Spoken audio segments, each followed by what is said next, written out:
بسم الله ما شاء الله ما شاء الله ما شاء الله. هذه ايش تسمونها ابو حمزه؟ ابو حمزه ايش تسمونها هذه؟ شلاضه. شلاضه اللي هي تكون عباره عن ايش مهدي؟ شلاضه كتكون مخلطه فيها الخيار، مطيشه، فيها جلبانه، خيزو، طاطا، الروز، البيض. ايوه يكون سميتو بربر. ايش اسمها؟ الخص. ايش سميتها كلها؟ فين؟ هذه اللي قدامك ايش سميتها مع بعض؟ فين كامل. شكل الشلطة. ايش؟ الشلطة. شلاضه. الشلطة. ما شاء الله تبارك الله. هذه فيها يا اخوان حوت. ها؟ حوت فيها؟ حوت. فيها الحوت ها. ما طيبة مع حوت. حوت. سمك. ما شاء الله. هذا ايش سميته ابو حمزه؟ هذه سطيله. ايش يسموها؟ نجمة. سطايله. سطيله. هذا نجمة. بسطيله كتسمى. بسطيله. هذا نجمة. نجمة. هذه نعرف هادو بريوات ولا برغيوات. سمبوسه احنا نسميها هذه. بريوات.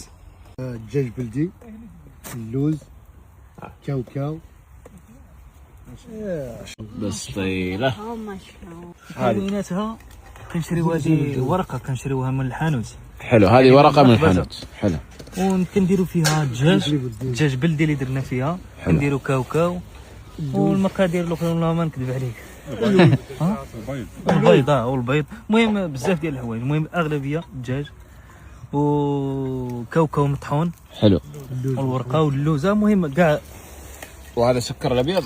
هذا سكر واحد. بريوات. هذه في رمضان تاكلونها كثير. بس بريوات. سمبوسه احنا نسميها سمبوسه. الله ما شاء الله ما شاء الله ما شاء الله ما شاء الله ما شاء الله ما شاء الله. الله يعاون اللي تعاون الوقت. اللهم امين. الله يعاون اللي تعاون الوقت. تحدك تقولها. الله يعاون اللي تعاون الوقت. الله يعاون اللي تعاون. ما شاء الله الكسكسو. لا قول بسم الله بسم الله بسم الله. مشهوره. حمزه علمنا وش يفرق الكسكسو عن اللي في الرباط. هذا فيه الخضار. الفرق انه فيه خضار. حتى ذاك فيه خضار. بس هذه اول مره اشوف. هذه بازلاء ولا ايش اسمها ذي؟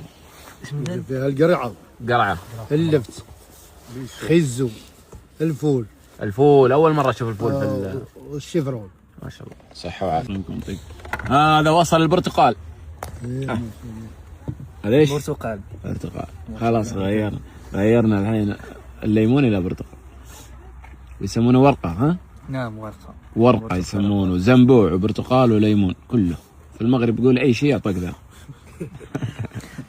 صح والله لا اي اسم يجي عليه. اي اسم يجي عليه. ويوسف افندي ويوسفي. بس هنا ما تقولوا له يوسفي ابدا. لا ما نقول يوسف افندي. الله يبارك. هذا المايك ان شاء الله راح يساعدك كثير. وكذلك يا حمزه بسم الله على بركه الله. هذه ما شاء الله تبارك الله الهدايا اللي وصلت من السعوديه مع الوالد والوالده والاخوان والعائله الكريمه الى العائله اللي اكرمتنا بكرمهم بطيبهم باستقبالهم بترحيبهم. عائله اخونا حمزه. وطبعا صديقه زكريا اللي كان قايم بالواجب دائما معنا. انا بصراحه لا اعلم ايش فيه في الداخل والله العظيم. بس الشيء اللي واضح وهو شيء طبعا يعتبر من اهم الاشياء الموجوده في المملكه العربيه السعوديه. هذا الماء المبارك الطيب ماء زمزم من مشروع خادم الحرمين الشريفين لسقيا زمزم. فان شاء الله باذن الله انك تسقي منها العائله الكريمه الطيبه. بسم الله على بركه الله. شرشف صلاه للوالده اتوقع حفظها الله عشان تصلي فيه من والدتي. الله يحفظها ويخليها لك ويحفظ لي الوالده ويحفظ جميع امهات المسلمين. في سجاده فيها تسبيح خاتم تسبيح وفيها سبحه وفيها عود. هذا ثوب شتوي ثوب سعودي. هذا ان شاء الله يوم نشوفك تلبسه. ثوب اخر سعودي. طبعا هذه للعائله الكريمه. سجاده صلاه مع سبحه مع عود من المملكه العربيه السعوديه.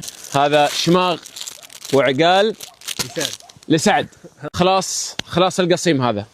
هذا من اطيب انواع التمر اللي عندنا. بدل ما تحطه في الاتاي سكر زياده وفي القهوه سكر. هذا يغنيك عن السكر. ما شاء الله تبارك الله. اللهم امين. ما شاء الله تبارك الله. عجوه المدينه المباركه. عاد العجوه تعتبر من افضل انواع التمور واوصى فيها الرسول عليه الصلاه والسلام. بسم الله على بركه الله. هي من الاشياء الطيبه الموجوده عندنا في المملكه. انتم عندكم ايش يسموه جلابيه؟ جلابه او جلابه. احنا عندنا الفروه. شو اسمه؟ سعد. طبعا هذه كلها ثياب. ماء زمزم. قول بسم الله واشرب. بسم الله. قول، لان زمزم هنا نادر. والله نادر. خلي الوالد والوالده. بسم الله على بركه الله. ان شاء الله. ماء زمزم. جرب. اشرب. بسم الله ما شاء الله. هذه طبعا سجادات صلاه، القرآن الكريم، سجادة صلاة والقرآن الكريم. الملابس الكاملة لسعد، الثوب الأبيض والأسود والسديري. باكج للصلاة كامل من والدتي إلى والدتك الله يحفظها. خلها. هذه لك يا أخوي زكريا، هدايا زكريا. شكرا. السجادة والسبحة والعود، الثوب. هذه عباية للوالدة الله يحفظها ويخليها. وهذه هدية كاملة لوالدتك حفظ الله، فيها القرآن الكريم، فيها شرشف للصلاة، فيها سجادة. هذه سجادة خاصة لك في مجموعة سبح، تسبيح إلكتروني وتسبيح يدوي. سبو. ها كيف زمزم؟ مختلف عن الماء. ها عجبك؟ عجبوه. ما شاء الله. لكن أنا لاحظت مشكلة كبيرة، إني طلبت منكم تصوروا فيديوهات لكن ما شفنا ولا شيء. والله كان مشموم الكاميرا، مدبزين مع الكاميرا. في مشكلة في التصوير. في مشكلة في التصوير. ما نزل ولا شيء. كل الفيديوهات اللي أخذها هي اللي أنا صورتها ونشرها، عاد نشرها.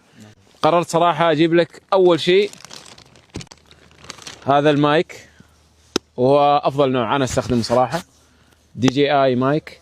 هذا بإذن الله صوت واضح، وفيه مايكين، يعني لو طلعت أنت وزكريا تصوروا فيديو فيلم تحط له واحد وأنت واحد، الصوت يطلع واضح.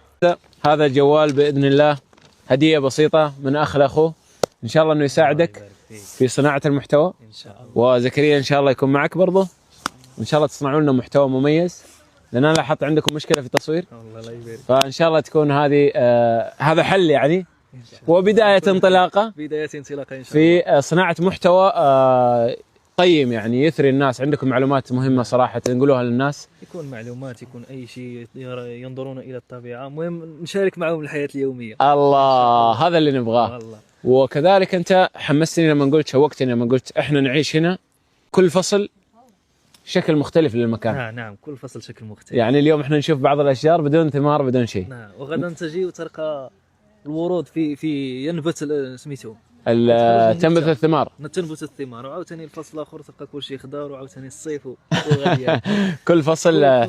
فودنا الناس يشوفوا هذه الفصول كيف. ان شاء الله. الله يبارك لكم ان شاء الله، وشكرا لكم. الله يحفظك. الله يسلمك. ان شاء الله ان ننتظر محتواكم المميز.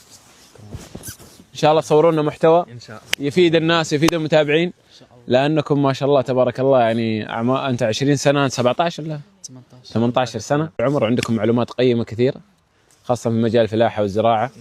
وهذا المجال يعلمك الصبر، يعني تعيش حياه طبيعيه نقيه بعيده عن حياه التلوث، حياه المدن الصاخبه شوي والازعاج. المكان يجعلك تكون انسان طيب.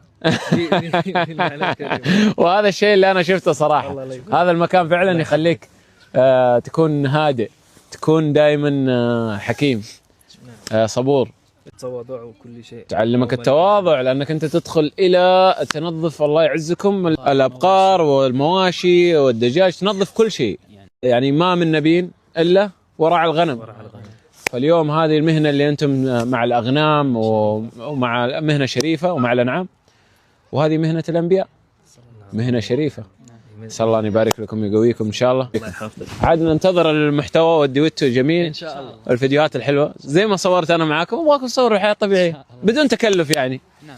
ويا حاب نشارك انا وزكريا مشروع نسوي 100 دجاجه ان شاء الله. 100 دجاجه ان شاء الله لك. انا اشوف كتاكيت اول ما عندكم. والله لا، ان شاء الله تكلمنا عنها في اليوم الماضي، وقررنا اننا تبغوا توصلوا الى 100 دجاجه. كم عندكم الان؟ لا عاد نشتري، يوجد دابا 20 او 30 حاب نشتريها. تبغى تشتروا مجموعه؟ نعم نسوي ويصير- مشروع ونشريو الفقاصه وبالزاد مع الوقت. المهم نخدموا على راسنا. كل التوفيق.